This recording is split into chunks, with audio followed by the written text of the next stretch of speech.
Oui, bonsoir, bonsoir mon grand-oncle. Ok. Et la famille, tout le monde va bien, j'espère.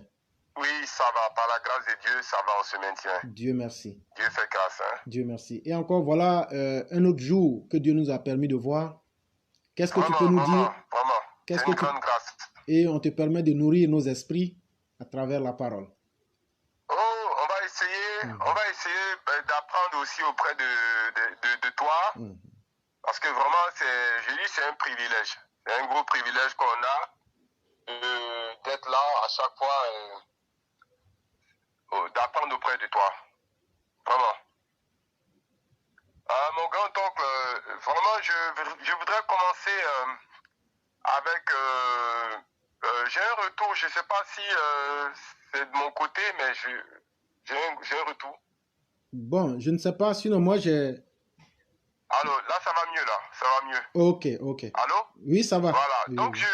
j'aimerais commencer par le test que tu nous as proposé, vraiment le test plein de sagesse du frère qui a fait un très beau test, vraiment un très beau test. Et je pense que c'est un test vraiment sur lequel j'aimerais commencer. Il y a des belles paroles, pleines de sagesse.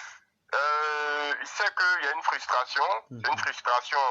Honnêtement, mon grand-oncle, n'eût été le respect que je te dois, ainsi qu'à nos mamans, au travail que tous nos mamans et nos papas font sur cette belle plateforme. Honnêtement, moi, je ne voulais même plus parler même de ce gouvernement-là. Voilà, parce que j'estime que le peuple, c'est Dieu sur terre. Le peuple est la représentation de Dieu sur terre.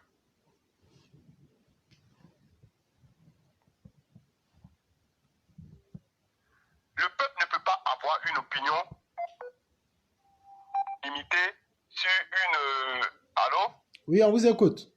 Voilà, mon grand-oncle. Donc, je disais que le peuple ne peut pas avoir une opinion, une unanimité sur un avis quand même assez clair. Aujourd'hui, là, moi, je ne connais pas quelqu'un qui est fier de ce gouvernement-là. Quelqu'un qui s'intéresse un tant soit peu à la politique de notre pays qui est fier de ce gouvernement. Je ne connais pas. À part ceux que ça nourrit, à part ceux qui tirent des intérêts et ceux qui sont vraiment qui tirent des intérêts dedans. Sinon, moi, je vois pas. Je ne vois pas. J'ai tellement honte, je suis tellement dessus que j'ai du mal à croire que c'est le président, notre grand maître, notre guide suprême, qui a mis ce gouvernement-là en place. Je ne comprends pas. À moins qu'il arrive quand même par sa stratégie hors pair de nous montrer le contraire. Mais pour l'instant, là, à chaud, là, moi, je suis vraiment dessus. Je suis vraiment dessus.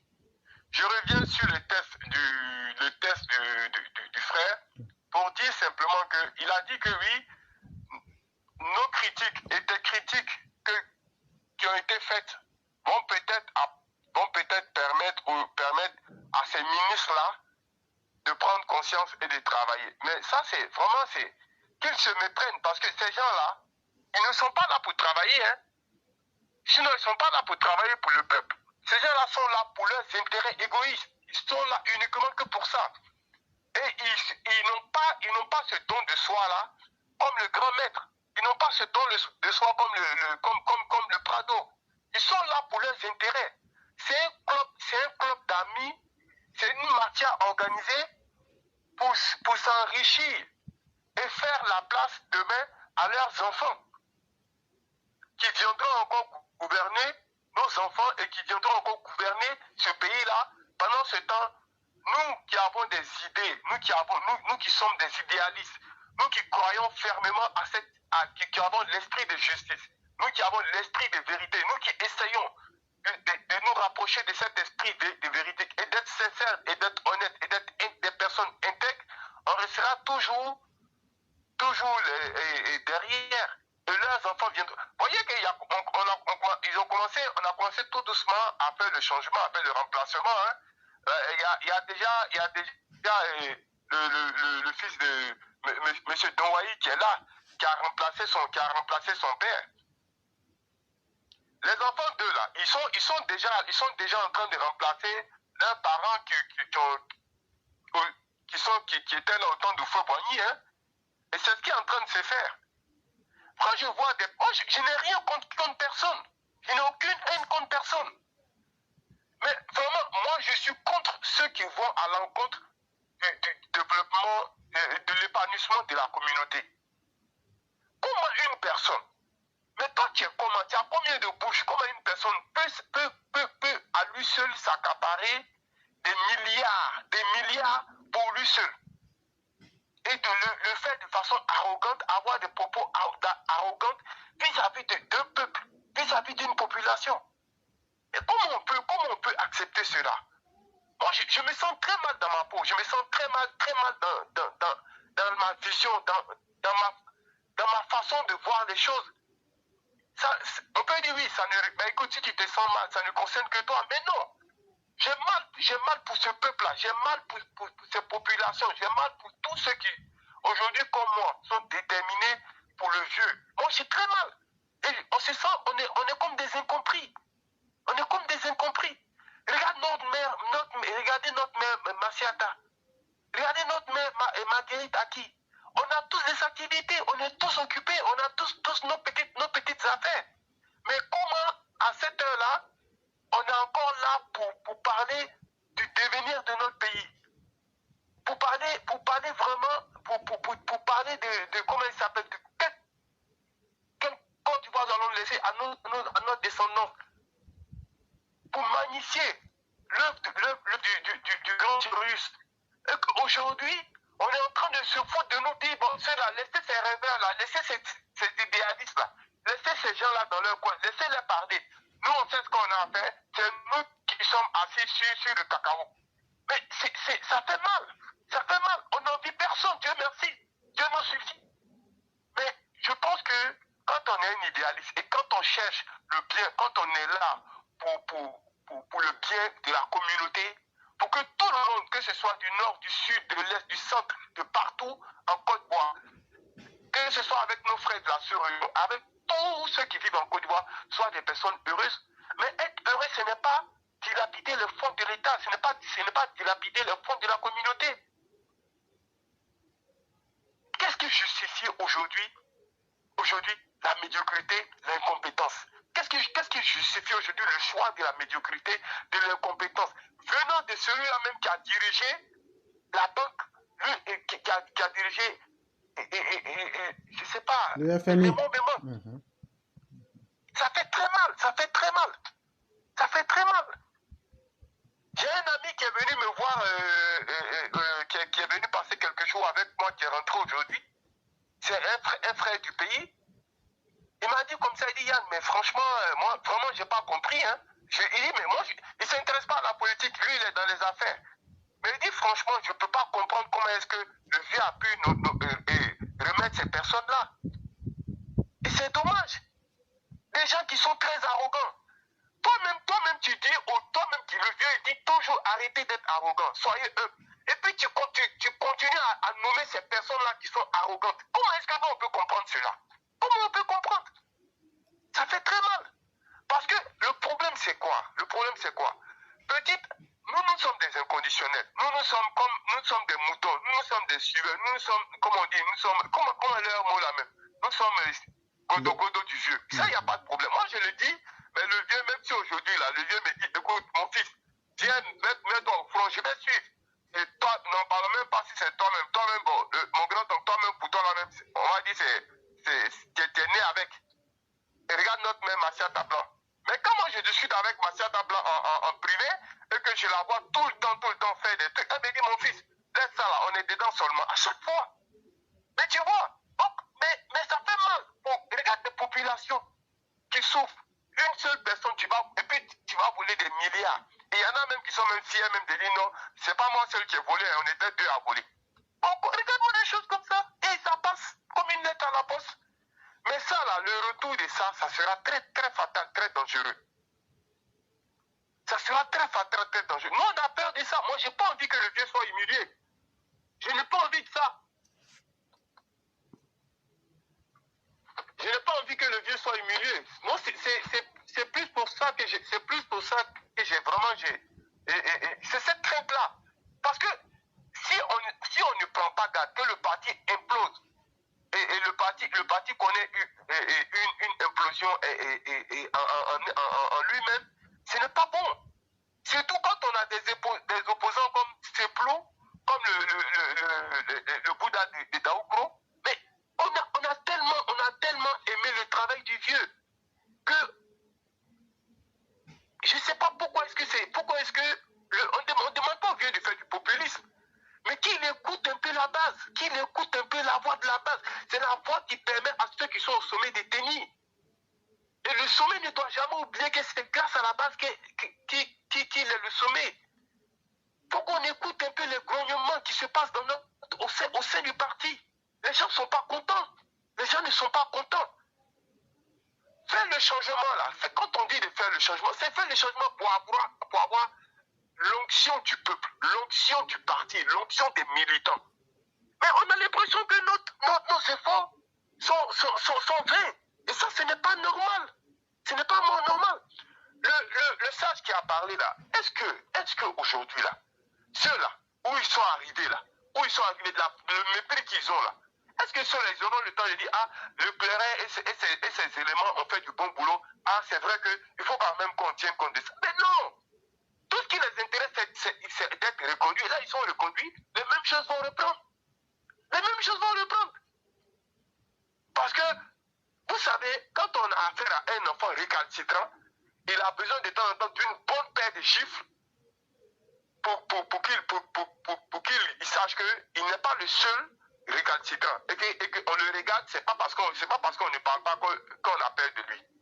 Mais on reconnaît ces gens-là. Parce que quoi? C'est comme tu as dit, c'est les petits deux. C'est une mafia organisée. Chacun se tient par la barbichette. L'autre couvre l'autre. Et puis on est là, on forme une mafia organisée comme ça. Et on est là, on vit avec ça. Voilà. Et le vieux, on fait croire aux vieux les monts et merveilles. Parce qu'aujourd'hui, on sait que malgré sa volonté, sa grande volonté, sa grande capacité, il est fatigué.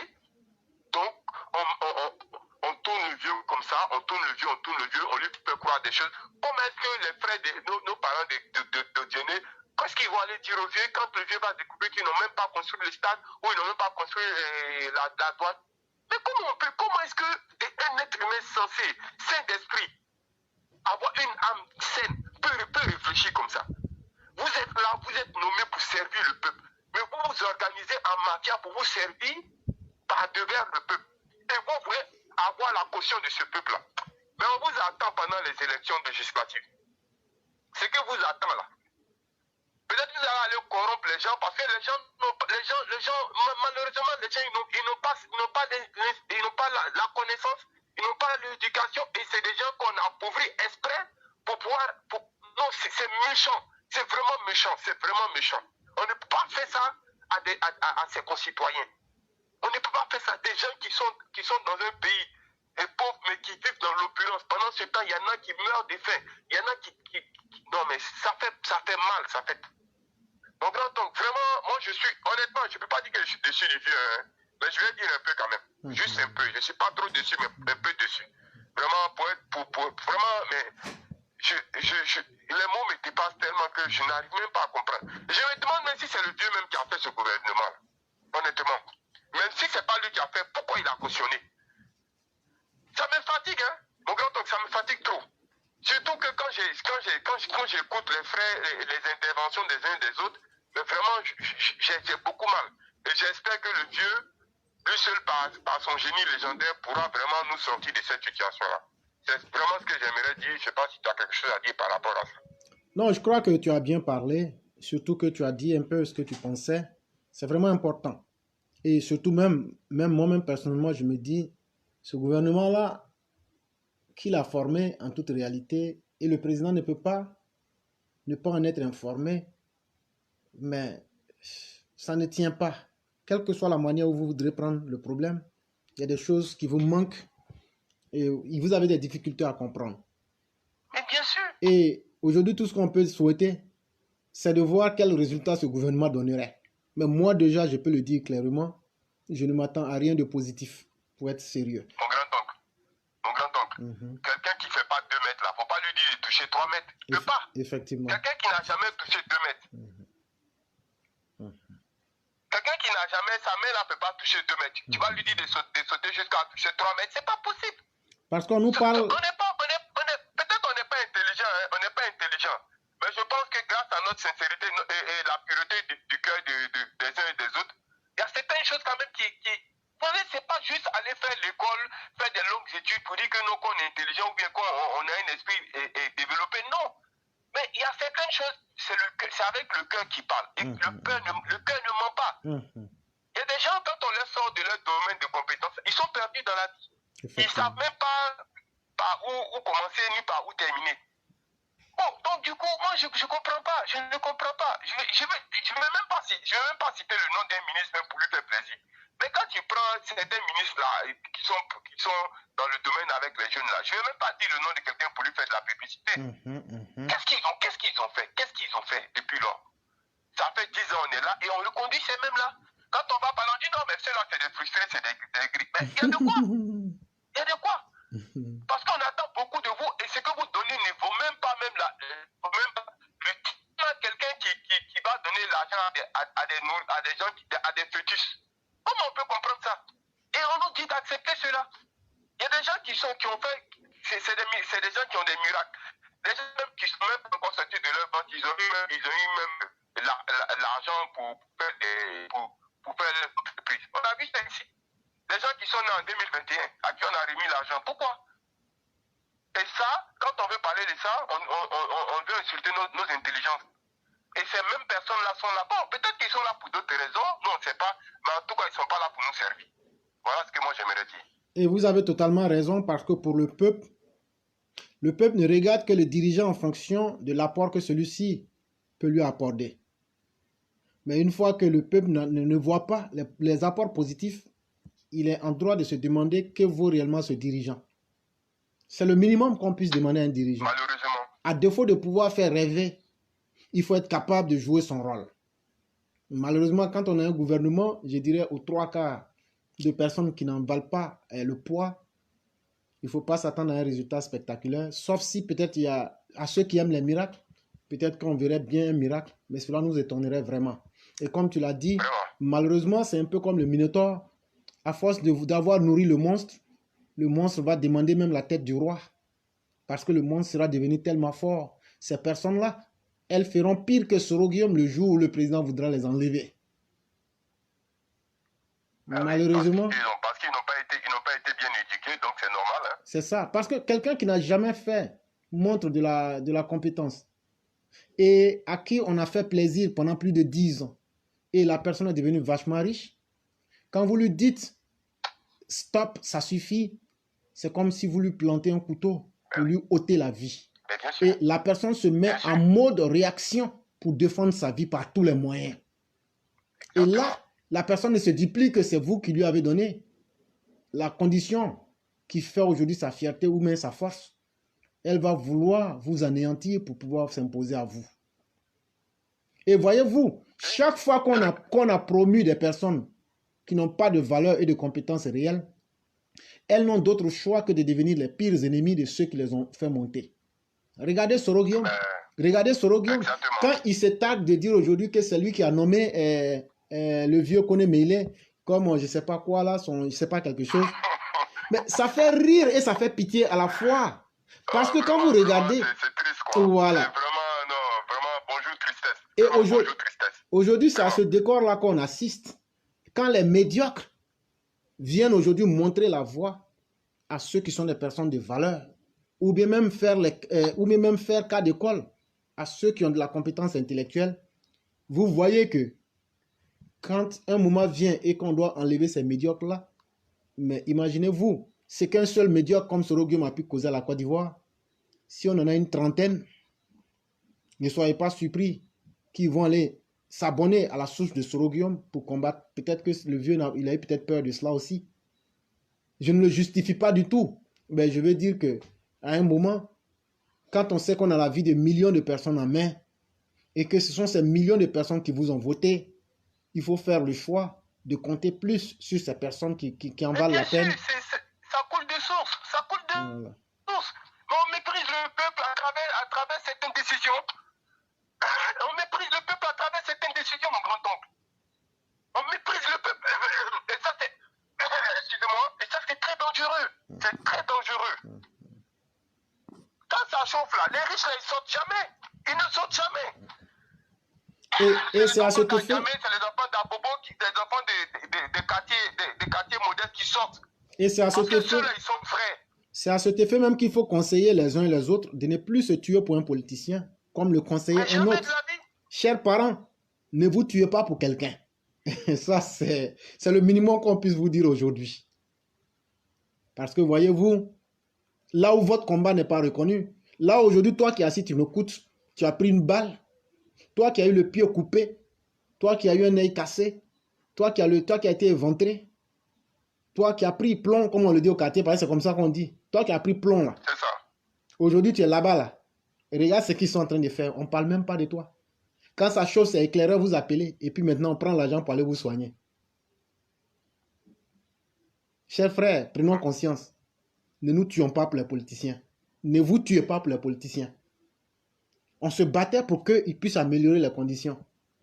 Mais quand on voit que c'est les médias qui viennent pour se moquer des gens, les 1000 francs, les 500 qu'ils vous donnent là, ne les écoutez pas. Prenez, bouffez. Mais ils ne sont pas de bonnes personnes. Il faut qu'on leur donne votre sanction. Moi, je le dis clairement, à l'allure où les choses vont, moi, je souhaiterais que la population prenne suffisamment conscience et c'est ce que nous allons faire.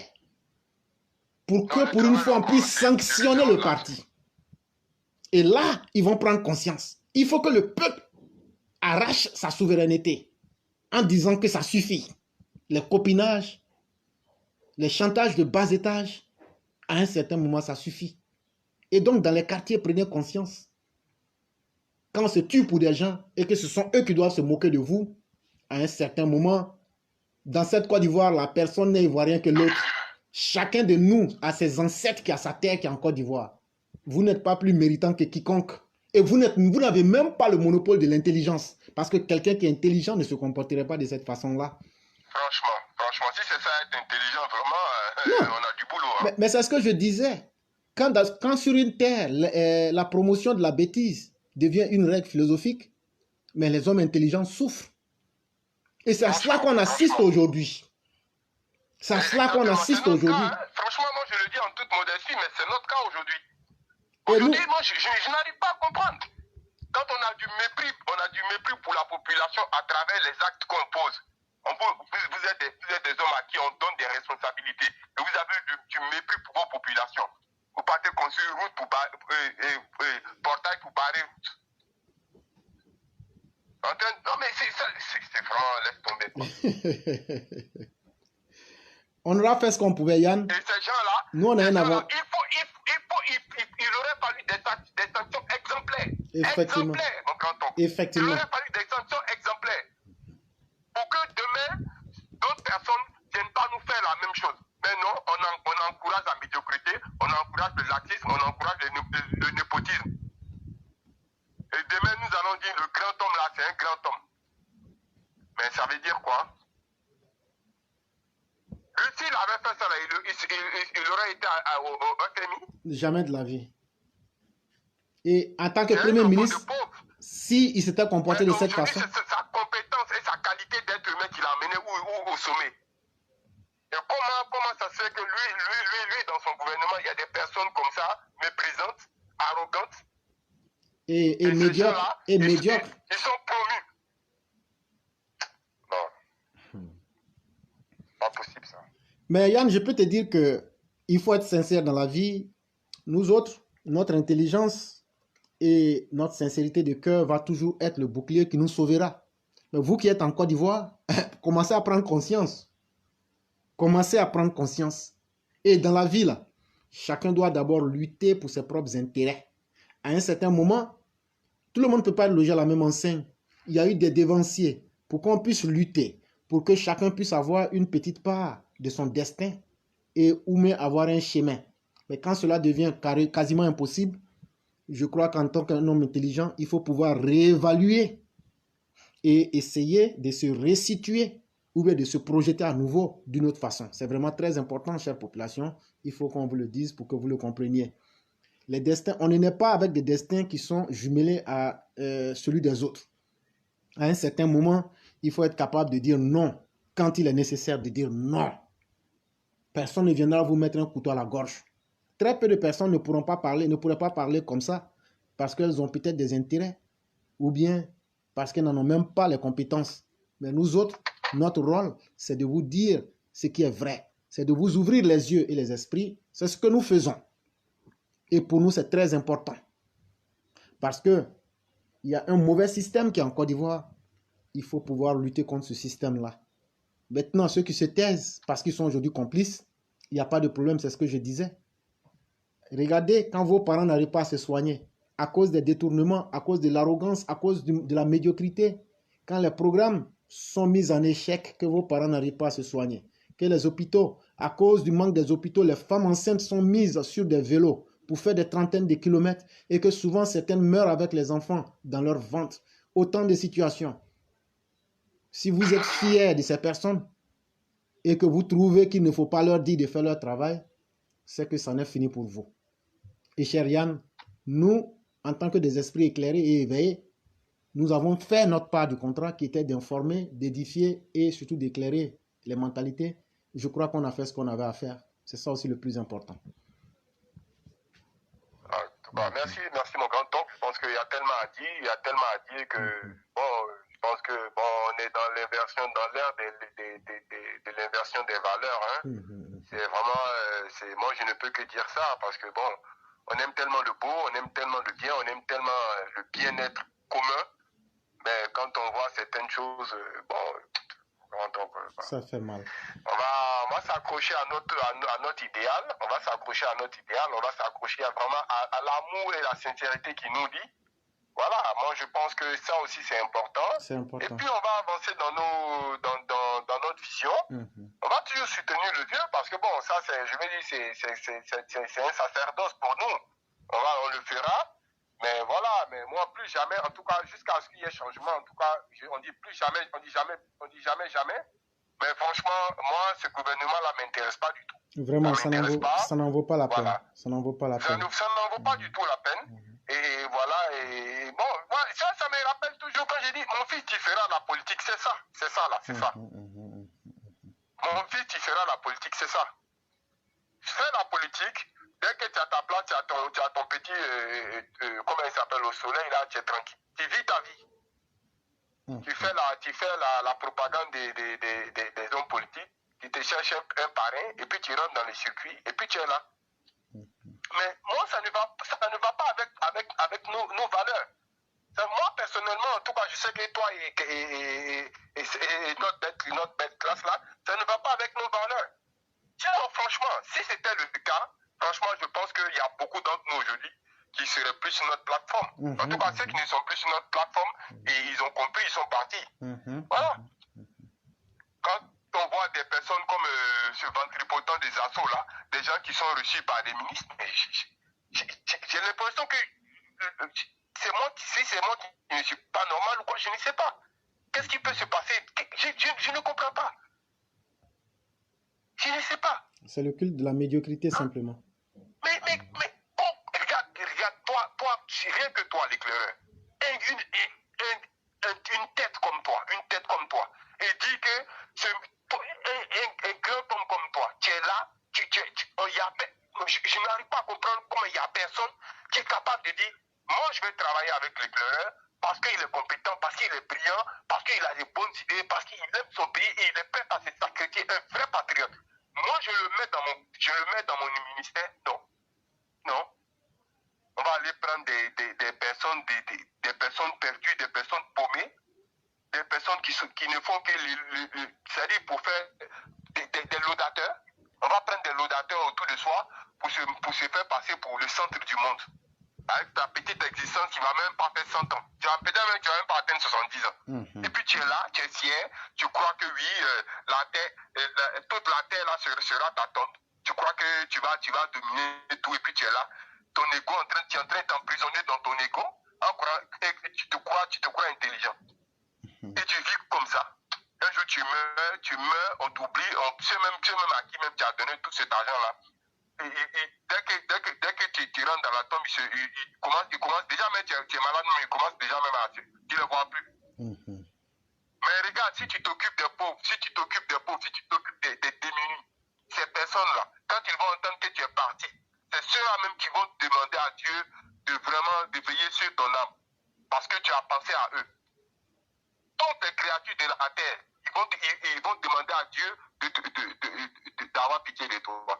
Mais ceux qui faisaient le boucan autour de toi, ceux-là, c'est les premiers même à se foutre de toi. Ah, lui, là, il croyait qu'il était immortel. C'est comme ça qu'il dit, hein, il croyait qu'il faisait un peu son petit show. Non, on mangeait juste son argent et puis on se foutait de lui derrière.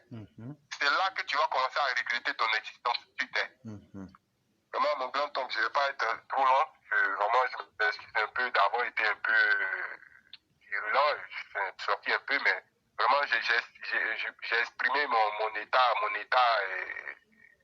d'âme. Je ne suis pas du tout content. Je pense que beaucoup d'entre nous ne sont pas contents.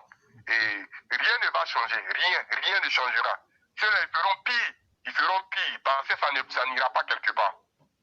Voilà. C'était le moment de frapper. Je pense que pour moi, c'est la deuxième erreur politique que le vieux vient de commettre après avoir boycotté les législatives, je crois que c'était en 2000. Pour moi, c'est la deuxième erreur politique que le vieux vient de commettre. C'était le moment que nous, on attendait qu'il frappe. Vraiment, j'espère me tromper. Mais si ça ne bouge pas, pour moi, c'est la deuxième erreur politique que le vieux vient de commettre dans toute sa carrière, dans toute sa brillante carrière. Je le dis, je l'assume. Et tant que je ne vois pas de changement là-dessus, je resterai ferme dessus. Merci, mon grand homme. Merci beaucoup, Yann. Merci beaucoup d'avoir été de nôtres ce soir. Merci beaucoup. Et de ce pas, je te souhaite une excellente soirée et bien des choses à tout le monde. Merci à toute la classe et bonne chose aussi à toi et à toute la famille. Merci beaucoup. Et donc, mesdames et messieurs, je vous dis extrêmement merci d'avoir animé l'émission de ce soir. Ça a été un énorme plaisir. Et je vais de ce pas, en conclusion, relire quelques parties du travail que nous avons eu à effectuer aujourd'hui. Et je vais commencer par nos braves militants et militantes qui sont sur Facebook. Je vais parler de Walou Bello.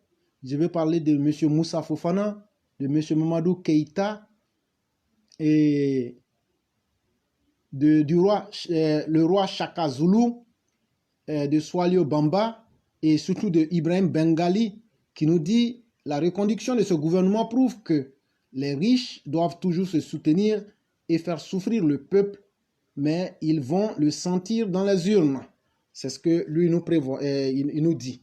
Et je salue toutes les personnes, tous les élèves de la classe ici. Je salue notre mère et tutrice, Adjara Koulibaly, mère Blanc, mère Kwadio et Kaswat, et tout le monde ici présent, avec qui nous avons pu animer l'émission de ce soir. Elle n'aurait été possible sans votre participation à travers les cœurs que vous avez mis et surtout les partages que vous avez effectués. Nous vous disons merci. Et je réitère encore cette première pensée que j'ai eu à effectuer. Quand dans une nation, la stupidité, l'incompétence, la gabegie, le népotisme, la concussion et les mauvaises habitudes sont considérées comme des valeurs morales, des valeurs positives, voire même considérées comme du patriotisme et de la vertu philosophique, cette nation devient dangereuse pour les êtres intelligents. Ne vous laissez jamais séduire par l'abondance du mal, car il y a toujours un prix à payer pour toutes les actions que chacun de nous posera.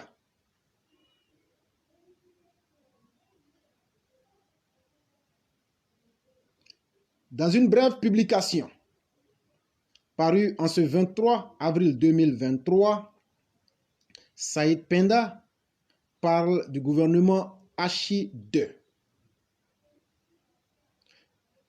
En attendant son analyse, voici un extrait de la vidéo qu'il dit être en préparation. De façon générale, il nous semble que le président Alassane Ouattara n'a pas pris la juste mesure de la soif de changement de certains de ses fidèles parmi les fidèles. Un vœu de voir d'autres compétences mises à contribution au plus haut niveau qui découlent d'une part de la lassitude des militants, de la lassitude des militants, de la lassitude des militants, et même de la majorité de l'opinion nationale, et même de la majorité de l'opinion nationale qui voit les mêmes ministres depuis plus de 10 ans, mais aussi de l'attente de plusieurs autres cadres de faire valoir leur capacité aux hautes fonctions ministérielles.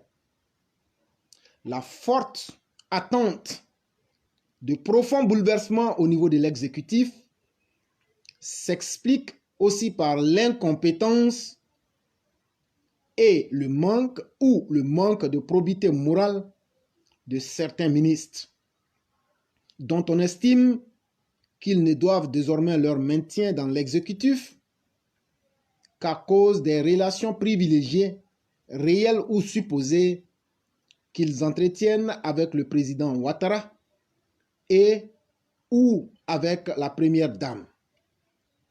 En conclusion, et à notre humble avis, la question n'est pas de savoir si les frustrations et critiques pour le moment diffusées sont justifiées. Elles sont et demeurent réelles et ce serait politiquement risqué de continuer de les ignorer.